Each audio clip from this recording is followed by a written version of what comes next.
Thai red curry mussels. Prep time 15 minutes. Cook time 10 minutes. Yield 2 to 4. Description: show off your kitchen skills with quick and gorgeous Thai red curry mussels. Serve with a side of bread for dipping.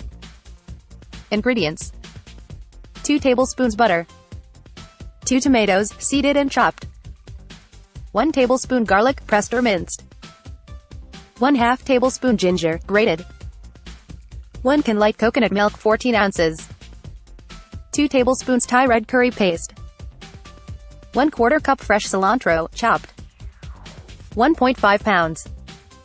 Mussels, debearded and scrubbed about 30 mussels. 1/4 cup Thai basil leaves. 1 tablespoon Thai fish sauce. 1 tablespoon lime juice. French bread for dipping optional. Instructions: melt the butter in a large wok over medium heat. Add the tomatoes, garlic and ginger and sauté for about 2 minutes. Pour in the coconut milk and red curry paste. Add in half the cilantro. Stir to combine. Let simmer for a couple of minutes.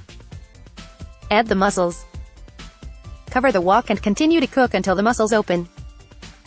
This should take about 5 minutes. Add the basil leaves, fish sauce and lime juice. Cook for another minute. Serve in a large bowl with a side of French bread for dipping. Sprinkle the remaining cilantro on top.